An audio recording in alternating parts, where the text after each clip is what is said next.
Divorce Date Diaries Day 394, and I have had one heck of a week at work, but that's okay because it's Thursday night and I am popping over to the Hoyts NTX cinema because apparently it's horror night on Thursday.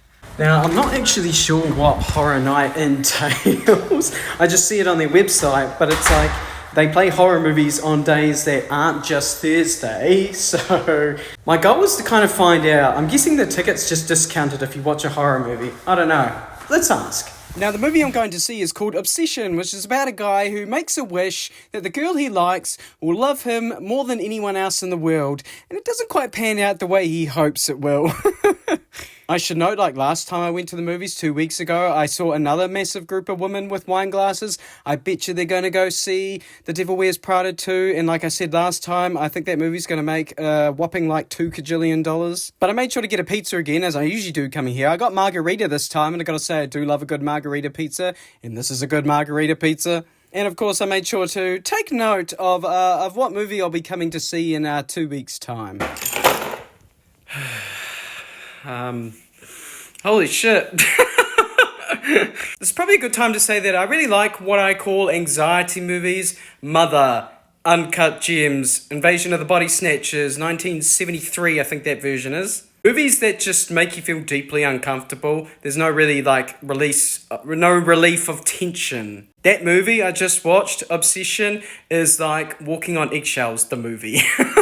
It's so uncomfortable watching him in this relationship where he feels like he can't do anything right, but it's to an extreme, to an absolute extreme. See the shadows behind me in the video, gotta check. That might be one of my favourite movies of this year. It reminds me a lot of how I felt after watching Bring Her Back last year. On the way out, I heard someone say, "Man, that's some effed up shit," and I'm like, "Man, I can agree with that."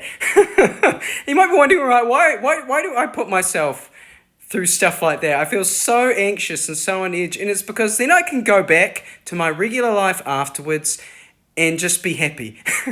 Be happy that it's boring and it's nothing like that.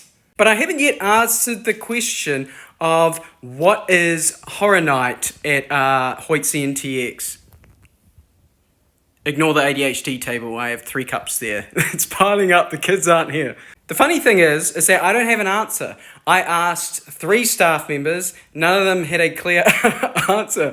No discounts, they run horror movies on days that aren't Thursday, but I came to the conclusion that I think it's to do with the release dates. Hokum, the last movie I watched, came out on a Thursday. The movie I watched today came out on a Thursday. Next Thursday, Passenger comes out. The Thursday after that, Backrooms comes out. So I think horror movies just released on a Thursday. If you happen to know the answer, put it in the comments, and I will catch you on the flip side.